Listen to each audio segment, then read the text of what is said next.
Now, as far back as 2013, the International Criminal Court at The Hague issued an arrest warrant for a Kenyan journalist by the name of Barasa.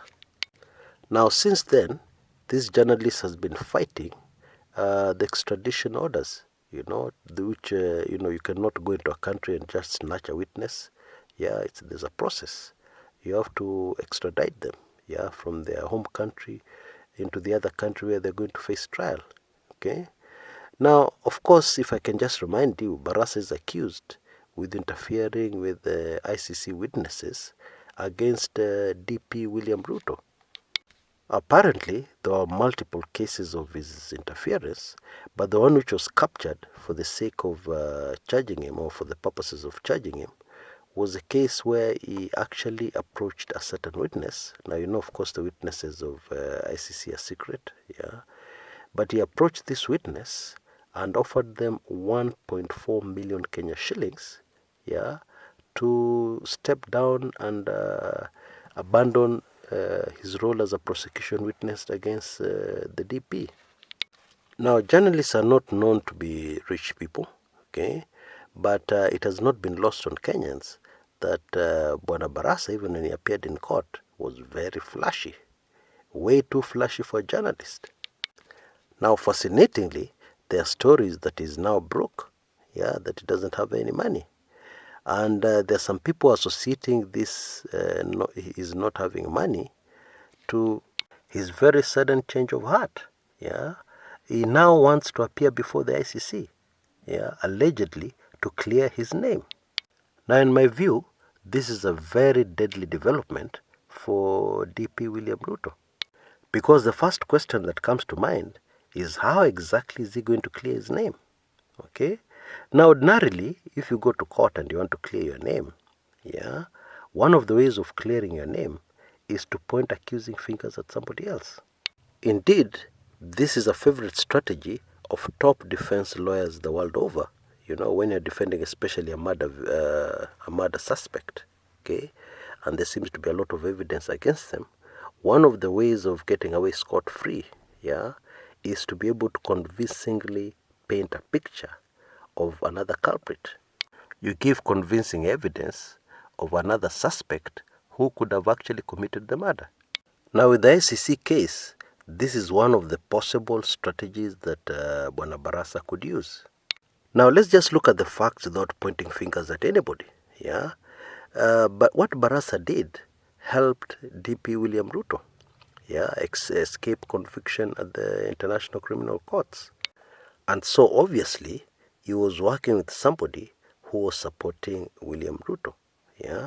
That other somebody was the person supplying him with the funds, unlimited funds, which he was flashing around and also using to allegedly bribe witnesses and to turn witnesses from ICC prosecution witnesses to defense witnesses.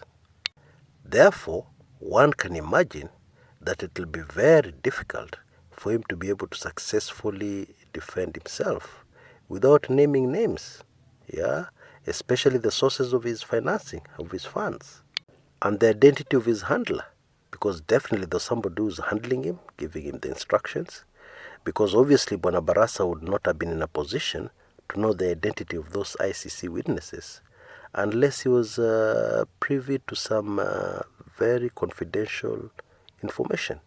So where did he get this information? He got this information from who? Naturally, this cannot be good news for DP William Ruto. Okay? Indeed, one of his supporters has come out criticizing Barasa's sudden change of heart. And not only that, they have said that they are prepared to testify against Bwana Barasa so that he's actually convicted. So that instead of him clearing his name, he'll actually be found guilty, and sentenced by the International Criminal Court at The Hague.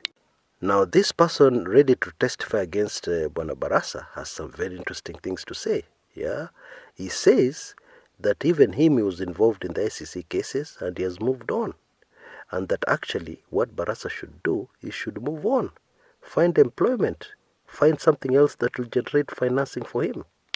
Now, this is very interesting because it's very obvious that it implies that what has happened is that Bwana Barasa's financing, Bwana Barasa's money, yeah, has dried up, yeah, and it implies that that money was coming from the same source that was supplying him with money and confidential information to interfere with the ICC witnesses, allegedly. And it would seem that now that the cases are no longer there, somebody abandoned Bwana Barasa, and the easy money was used to. Okay, that's really the implication here. And so the implication here is that what Bwana Barasa is actually trying to do is to get revenge or to get the attention of those who have dried up funds going in his direction. Now, it is very possible that this latest statement by Bwana Barasa is actually some form of blackmail, yeah, addressed to certain people. And it is also possible that if this is true, that this thing will quieten down, because those are the people who will catch up with him and give him the money he desperately needs. Na hiyo mambo itaisha. Yeah, that's how things work in Kenya. However, if I were to advise Bwana Barasa, that is an extremely dangerous game he's playing. Extremely dangerous. Anything can happen. Yeah. But if he genuinely wants to defend himself, if he's innocent, if he genuinely wants to clear his name, we look forward to hearing what his defense really is in this particular case, which definitely is going to draw a lot of attention from Kenyans. Until next time, this is Kshs Kumekucha.